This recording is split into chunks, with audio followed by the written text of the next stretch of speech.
You think the worst pain is being betrayed. You are wrong. The real agony is kissing lips that have just touched another man, holding a body that no longer belongs to you, and not even knowing it. Right now, at this very moment, there is a man somewhere in the world, lying next to a woman he loves, completely unaware that hours ago she was in someone else's arms. He notices something feels different, something he cannot quite name, but he pushes it down because the alternative is too terrifying to consider. He tells himself he is being paranoid, that love requires trust, that suspicion is toxic, and while he convinces himself of these noble lies, the truth sits right there in the room with them, invisible to him but obvious to anyone willing to look.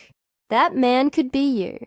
In fact, if you are watching this right now with that gnawing feeling in your gut, that unexplainable sense that something has shifted, then it probably is you. And what I'm about to share will either confirm your worst fears or give you the clarity you have been desperate for. Many men convince themselves that her distance is just stress, or age, or routine. They create elaborate explanations for why she no longer looks at them the same way, why her touch feels mechanical, why she seems to be present in body, but absent in spirit. The truth is harsher and more precise than they want to admit. People rarely confess their betrayals. They do not sit you down with remorse in their eyes and tell you they have been unfaithful. Instead, they reveal it through 1,000 small signals that most men are either too trusting or too afraid to interpret correctly. These signals are not random. They follow patterns that have been observed in relationships, across cultures, across generations, across every type of partnership you can imagine.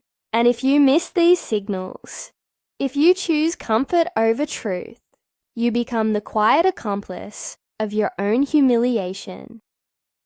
That is why I am about to reveal the signs that give away a woman who has just slept with someone else. These are not vague generalities or armchair psychology.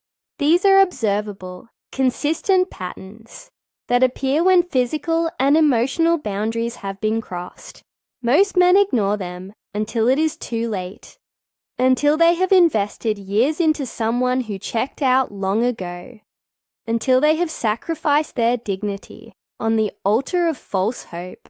The last sign I will share is the one she cannot hide, no matter how skilled she is at deception, no matter how many excuses she has rehearsed. It is the nail in the coffin, the moment when her carefully constructed story collapses under the weight of its own contradictions. Before I guide you through these signs, understand this is not about turning you into a suspicious, paranoid version of yourself.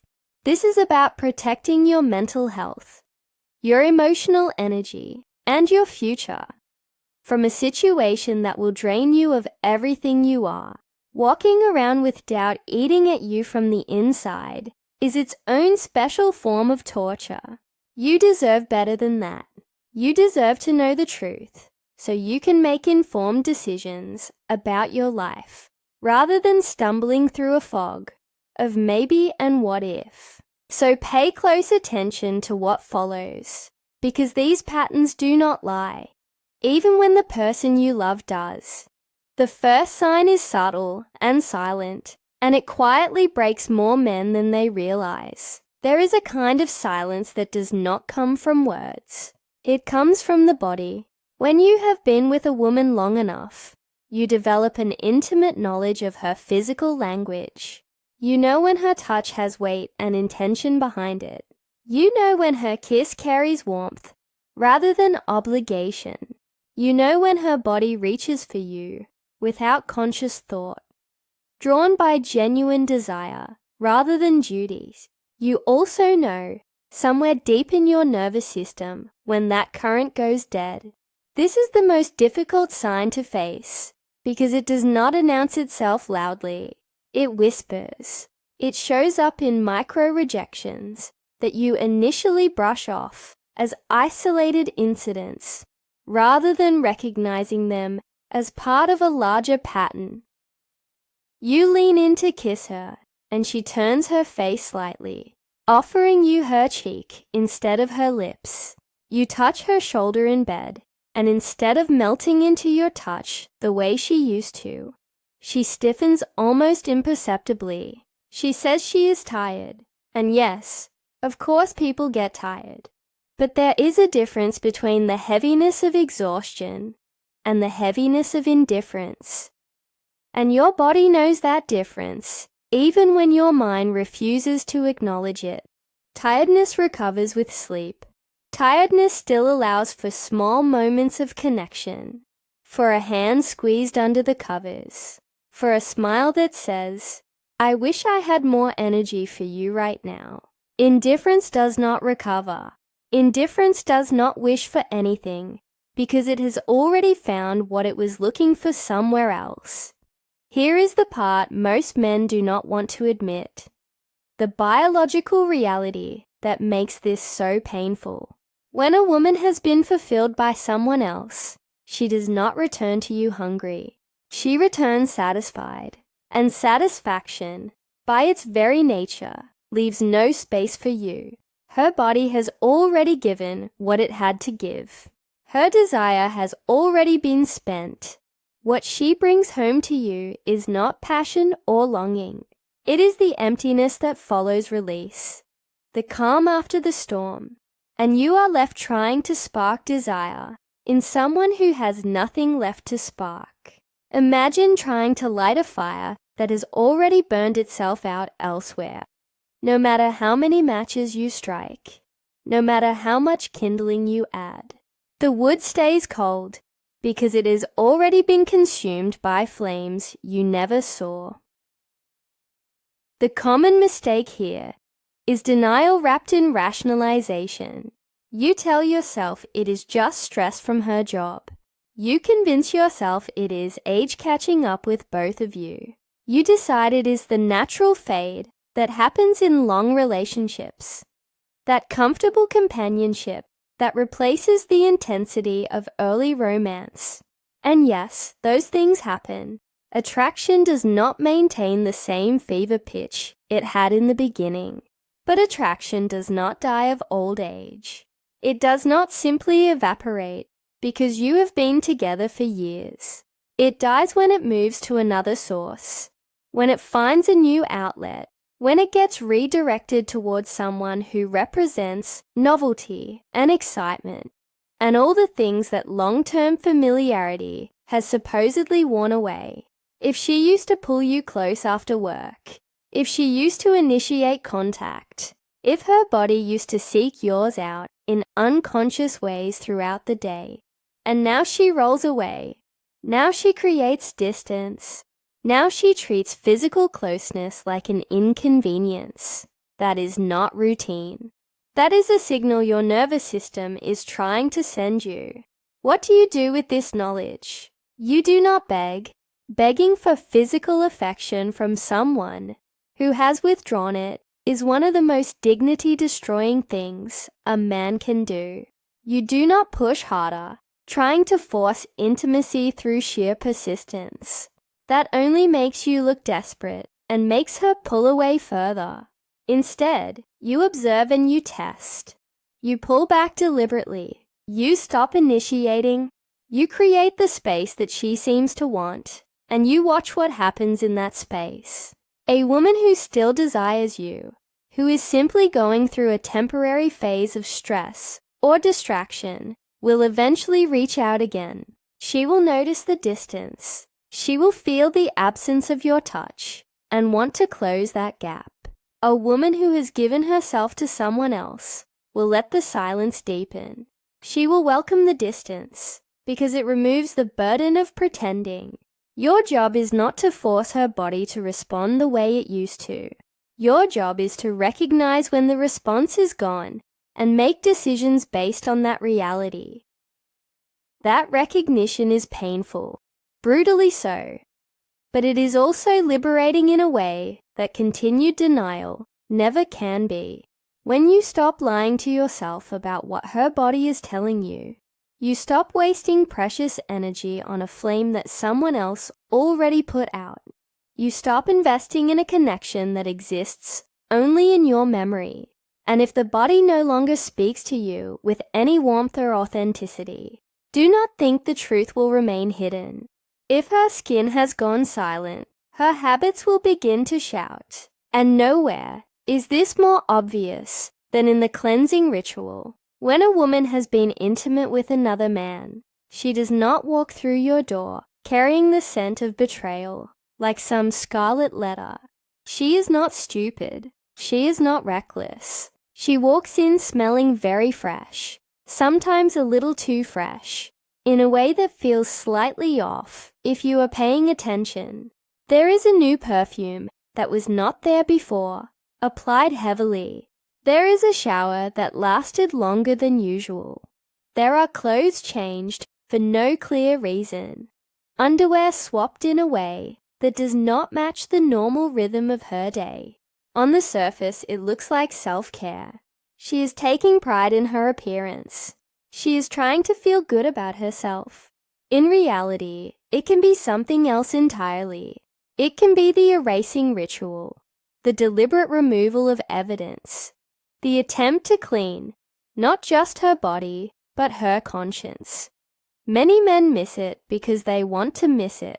The alternative is too destabilizing to consider. You tell yourself she likes to feel fresh after a long day. You convince yourself she is testing a new scent, or finally taking your advice about self-care. That is how you gaslight yourself, how you participate in your own deception, because facing the darker possibility that she is removing another man's traces before you notice them is simply too much to bear in that moment. But here is the thing about bodies and evidence. People know, at least on some instinctive level, that their bodies tell stories. Skin holds scent, hair carries traces, clothing remembers contact. The physical world is not as easy to lie to as the verbal one. So she scrubs and sprays and hides the evidence under lavender and soap and the artificial freshness of someone trying too hard. The paradox is that the more she tries to erase, the louder it becomes to anyone willing to see. A sudden preoccupation with hygiene is rarely random. It represents a shift, a change in pattern, and pattern changes are where truth lives. Let me be absolutely clear here, because this is where men often misinterpret what I am saying. Every long shower does not equal betrayal. Every new perfume is not a red flag. Every change of clothes is not evidence of infidelity. The point is not individual incidents. The point is change, sudden, unexplained change in behavior that was previously stable. If she never rushed to the bathroom after work, but suddenly does, that is noteworthy.